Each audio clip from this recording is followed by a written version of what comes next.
கழுவுறோம். இப்போ தண்ணி ஊற்றி மஞ்சப்பொடி போட்டு வச்சுருக்கோம். அந்த சிக்கனோட கவுச்சி வாட போகணும்னா மெயினானது வந்து நம்ம சிக்கனில் மஞ்சப்பொடி போட்டோம்.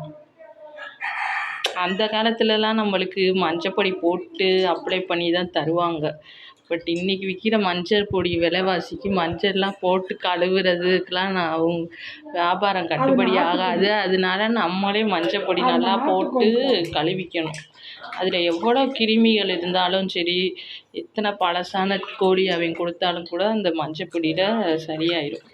இது நான் உயிரோட ஃப்ரெஷ்ஷாக தான் வாங்கிட்டேன். இப்போ நம்ம வாங்கியிருக்க கோழி வந்து ஃப்ரெஷ்ஷாக உயிரோட வாங்கியிருக்கோம். இப்போ கட் பண்ணி வச்சுருந்தா கூட அவங்க அது திடீர்னு ஃப்ரிட்ஜரில் வச்சுருந்துருக்கலாம். பழைய கோழியாக இருக்கும், ரொம்ப நேரமாகி கூட இருக்கும் கட் பண்ணி வச்சுருக்கிறது. ஃப்ரெஷ்ஷாக உயிரோட நம்ம வாங்குகிற சிக்கன் வந்து உயிரோட கோழியை வாங்கி கட் பண்ணும்போது வந்து ரொம்ப ஃப்ரெஷ்ஷானது, நல்ல ஒரு ஆரோக்கியமானது.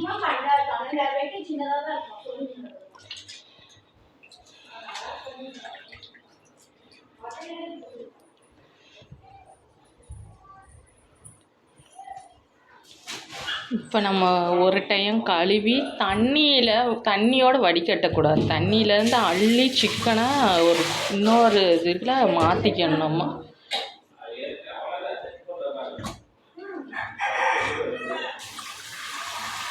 இப்போ திரும்பி சிக்கனை நல்லா அலசுகிறோம். இது 2வது டைம் இப்போ நம்ம சிக்கனை அலசுகிறோம். பார்த்துக்கோங்க ஃப்ரெண்ட்ஸ்.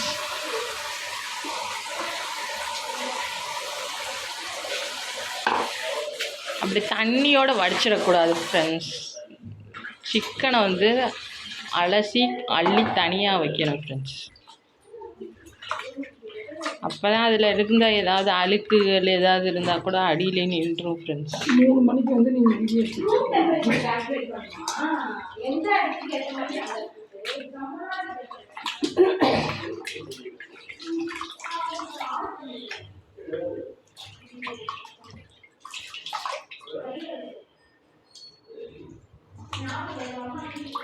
இப்போ இது செகண்ட் டைம் வாஷ் பண்ணோம்.